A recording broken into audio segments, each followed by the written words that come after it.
Hello everyone, samahan niyo po ako, magluluto tayo ng ginisang munggo. At dahil Biyernes po ngayon, naisipan ko pong magluto ng ginisang munggo. Anyway, umpisahan na po natin ang pagluluto. Ito na po yung munggo, pinakuluan ko na. Palambutin po muna natin bago natin igigisa. So, nagpainit na po ako ng kawali. And then, lagyan po natin ng mantika.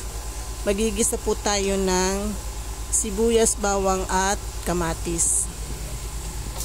Unahin po natin ang sibuyas. Isunod po natin ang bawang. Igisa po natin ng maigi.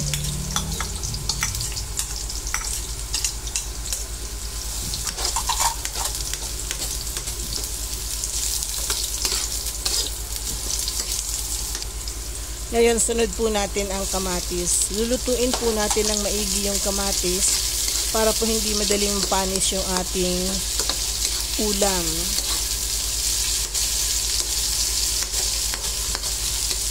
Ayan, gisa-gisa lang po natin ng maigi.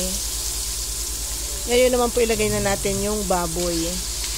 Ito po yung sahog ng ating ginisang munggo na may kasamang black fungus o yung tengang daga.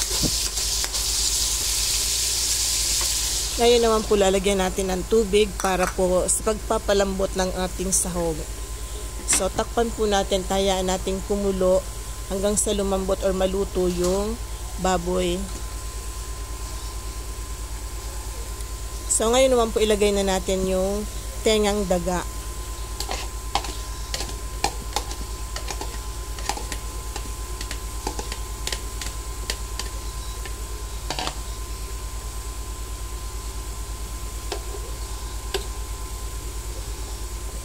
And then, isunod na po natin yung ating pinalambot na munggo. Ito po yung pinakuluan natin kanina na munggo.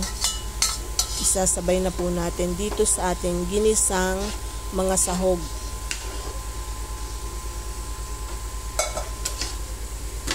So, takpan po muna natin at hayaan natin kumulo ulit.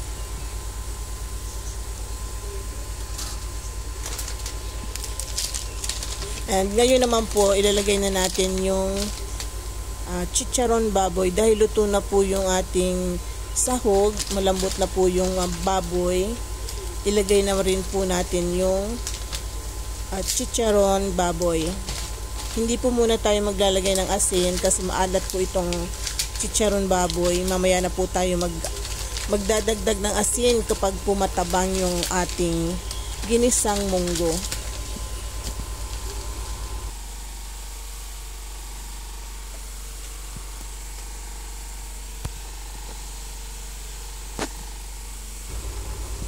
And then, sunod na po natin yung dahon ng alugbati. Wala po kasing talbos ng ampalaya sa palengke, kaya po alugbati ang aking binili.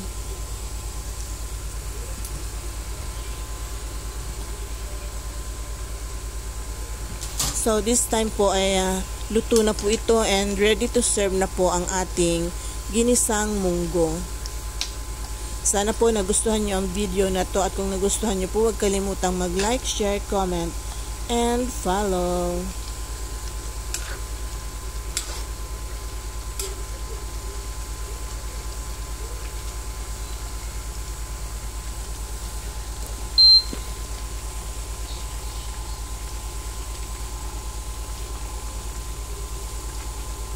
So, ngayon po magdadagdag tayo ng asin dahil matabang po yung ating munggo, ginisang munggo. Saka po tayo maglagay ng asin.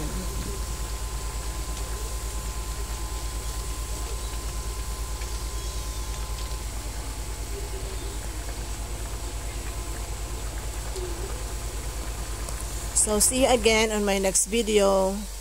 Thank you for watching. Bye. God bless everyone.